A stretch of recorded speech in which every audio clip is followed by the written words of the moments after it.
हरे कृष्णा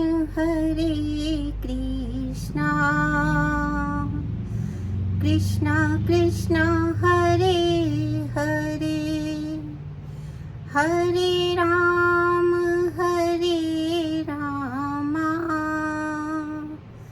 राम राम हरे हरे। हरे कृष्णा सभी भक्तजनों को मेरा दंडवत प्रणाम। आज हम भगवद गीता जी के 5वें अध्याय में आए हुए एक श्लोक पर चर्चा करेंगे।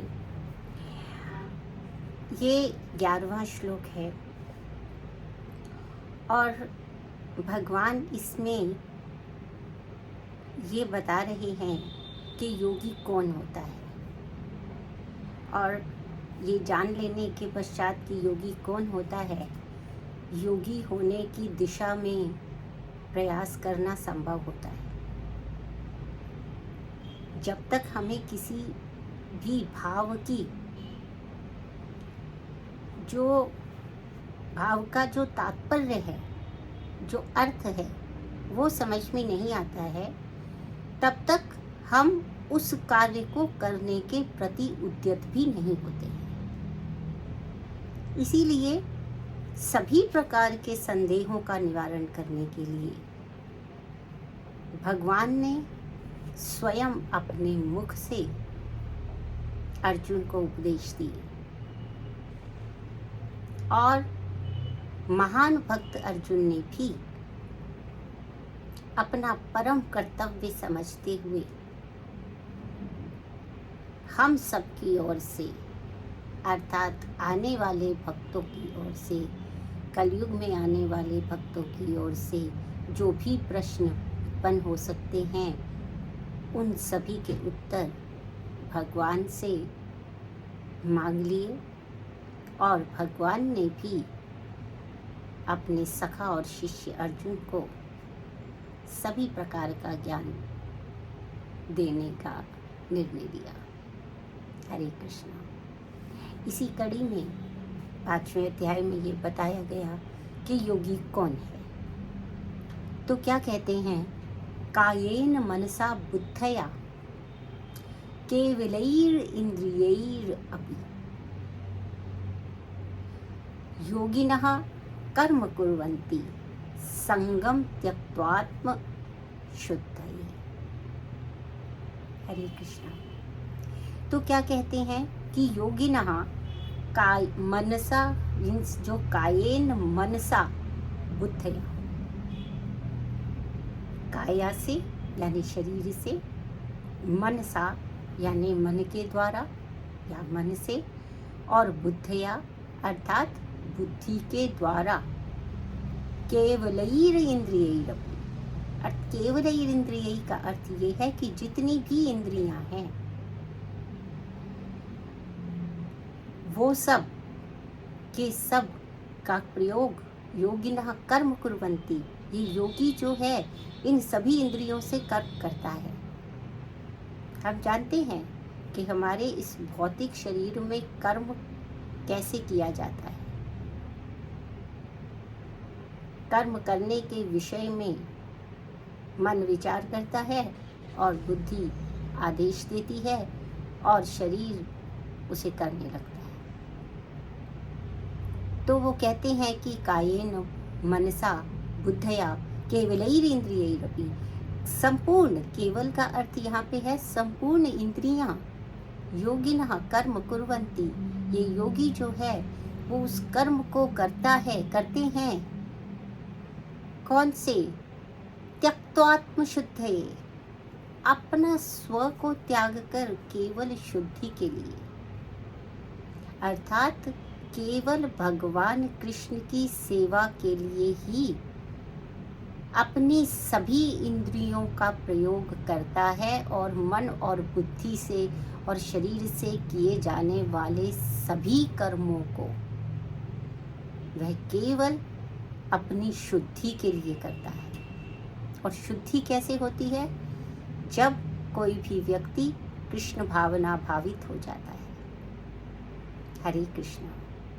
अर्थात जो भी उसको लगता है, उसे लगता है कि यह जो शरीर है यह भी मेरा नहीं है, क्योंकि यह भी किसकी संपत्ति है? यह भी भगवान कृष्ण की संपत्ति है। इसलिए जब शरीर ही मेरा नहीं है तो उसमें निवास करने वाला मन और इंद्रियां ये सब भी मेरी नहीं है, अर्थात इस देह की नहीं है, क्योंकि यह देह भी भगवान कृष्ण की संपत्ति है। और इसीलिए मेरा मन और मेरी बुद्धि और मेरी इंद्रियां ये सब भी भगवान कृष्ण की ही संपत्ति है। इसलिए कोई भी कार्य, कोई भी संपत्ति, कोई भी संबंध, कोई भी बंधु बांधव, कोई भी मित्र और जो कुछ भी इस भौतिक जीवन में मुझे ऐसा लगता है देहात्म बुद्धि के प्रभाव के कारण कि ये मेरा है, वस्तुतः योगी यह जानते हैं कि वो हमारा नहीं है, उसका नहीं है, वो केवल कृष्ण का है। हरे कृष्णा। तो इसी प्रकार को इसकी ही पुष्टि करते हुए जो श्रील गोस्वामी हैं वो भक्ति रसामृत सिंधु में भी लगभग इसी प्रकार का उपदेश देते हैं और कहते हैं, इह यस्य हरेर दास्य कर्मणा मनसा गिरा निखिलस्य अपि यस्य, जो निखिल है अवस्थासु जीवन मुक्तः स उच्यते। हरे कृष्णा। क्या कहते हैं कि यह यस्य हरेर दास्य, जो कि यहाँ पर केवल हरि के दास के रूप में अपने कर्मणा मनसा गिरा, अपने सभी शरीर के, मन के और गिरा अर्थात वाणी के कर्मों को करता है, दास के रूप में करता है। यस्य इहा यस्य हरेर दास्यः, दास के, हरि के दास के रूप में करता है। सभी जो कुछ भी कर रहा हूँ वो कृष्ण भावना में करता है, कृष्ण की सेवा में अपना जीवन, अपनी सभी संपत्तियाँ, अपना ध्यान, अपना विचार, अपना सभी कर्म जो है इसी रूप में करता है कि वो भगवान का दास है और भगवान की सेवा में ही सब कुछ कर रहा है और उसका कुछ भी नहीं है, वो स्वयं भी भगवान की ही संपत्ति है। ऐसा करने से जो योगी हैं वो कभी भी अहंकारग्रस्त नहीं होते। हरे कृष्णा। कि ये मेरा है, मैं इतने सारे भवनों का स्वामी हूँ, मेरे पास इतना धन है, मेरा इतना बड़ा परिवार है, मेरे पास बहुत कुछ है, धन धान्य संपत्ति रत्न सब कुछ है। ऐसा अहंकार योगी जन नहीं करते हैं, क्योंकि वह भली भांति जानते हैं कि जो भी हूँ मैं केवल हरि का दास हूँ। हरे कृष्णा।